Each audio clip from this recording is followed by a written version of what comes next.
welcome to my vlogs. Today I will cook udon. Yes guys, udon ang lulutuin ko ngayon. Tingnan natin ang ingredients. Chopped onions. Then udon, naka-frozen to. Dalawa, kasi dalawa kaming kakain. Then sauce. Ito na yung sauce niya. Panglagay. At dalawang boiled eggs. Yan. Ilagay siya mamaya pagkatapos. Yan, pakuluin muna siya. Ay, kumulo na siya. Then, ilagay ang udon. Dong. Naka-frozen to siya. Yan. Ilagay mo si udon. Dong. Dong. Ayan. Ganyan lang. Palambutin siya. Madali lang yung lumambot guys dahil siya ay malambot. Dahil siya ay udon. Ganun ba? Pag malambot na siya, ilagay ang sauce niya. At kung gusto nyong asinan, pwede din. Yan. Paghaluin ko na lang to kasi ibang klase to siya eh. Tapos yung isa kulay. Ay, parang masarap to. Ang amoy niya parang masarap. Ito, kulay blue. Parang may garlic siya. Ito naman, para siyang para. Ito yun guys. Ang nilalapang ano to, pang nabi na recipe to. Kaso lang, naisipan ko na iyon ang gagawin kong sauce sa udon. Yan. Diba? Kasi nasubukan ko na siya. Tapos, masarap siya. Kaya, yan na. Si Puchi 2. Puchi 2.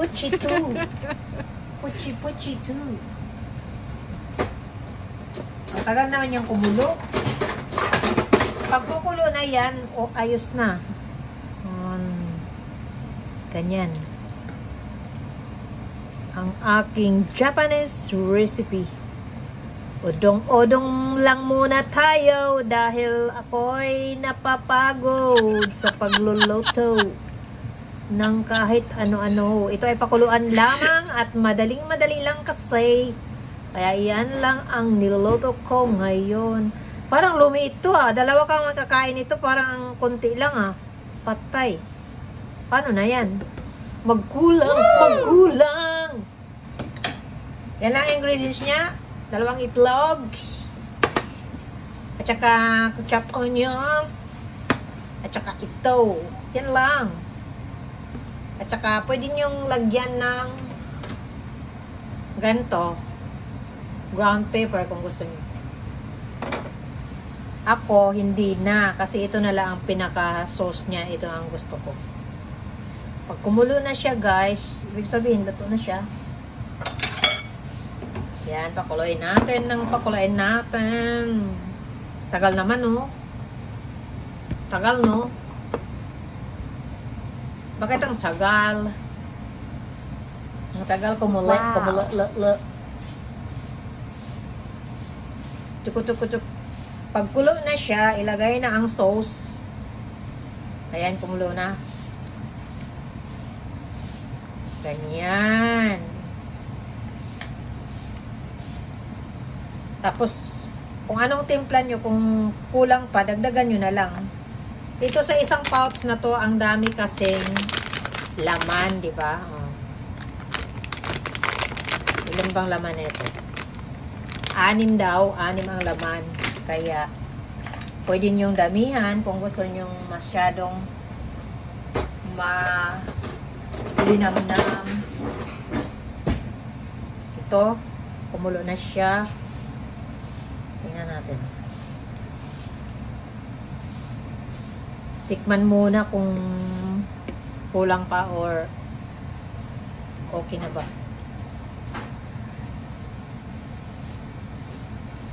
Wow, kulang pa yata. Lagyan pa natin ng isa.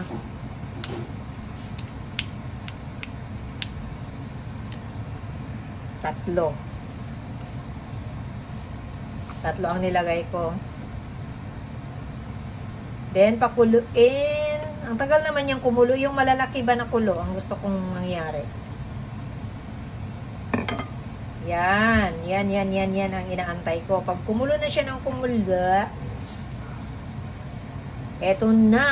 Ilalagay na ang sibuyas, kamatis, bawang at loya. Ay, hindi pala. Sibuyas lang pala to. Yan, pwede din yan na paglagay nyo sa bowl nyo, saka nyo lagyan ng sibuyas, pero ayaw ko, gusto ko luto siya. Kaya ilagay ko siya dyan. Para maluto siya. Para akong tanga, no? Kasi ganyan talaga ako maggawa ng vlogs, praning. Masarap talaga ang praning eh. Masarap dyan na yan. Mas maganda, mas maigi ang praning. Ha.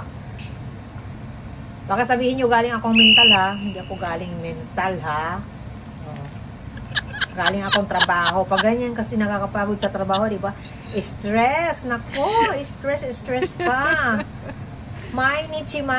Araw-araw stress. Biro mo dyan. Kaya mapapraning kapag uwi mo sa bahay. Lalo kang mapapraning. Kaya ganyan. Ganyan na lang nangyari. Kasi pag mapapraning ka, papraning ka talaga. Ayan. Ay, ano ba to? Ano nangyari nito? Wow. Di pa naluto? Tingnan natin. Okay na. Pwede na siyang kainin. Dito sa Japan kasi kakain nga ng hilaw. Yan pa kaya, oh. Yan. Tapos, kung ayaw nyo pang sa sauce na yan, kung kulang pa, pwede nyo ng asinan or lagyan nyo ng soy sauce. Tama na. Sarap pa. Salap. Ito yung sa akin. Wow. Konti lang sa akin kasi na-diet ako eh. Konti lang daw. Marami ah. Tapos, ito yung sa kanya. Damihan natin yung sa kanya. Sa kanya pa rin ako. Sa kanya pa rin pabalik ang damdamin. Tama ba yun? Kayo nang bahala dyan. Parang nabaliktad yata to. Ito yung akin kasi konti lang. Ito yung sa kanya na lang. Kasi sa kanya pa rin sasaya bulong ng puso ko. Kukwa, tututwa, ang damdamin mo. Ayan. Yan na guys, tapos na. At ilagay na natin siya sa gulong ng pambansang lender. Lutang-lutang. Ayan na. Ang yummy! Go! Let's eat! Bye-bye!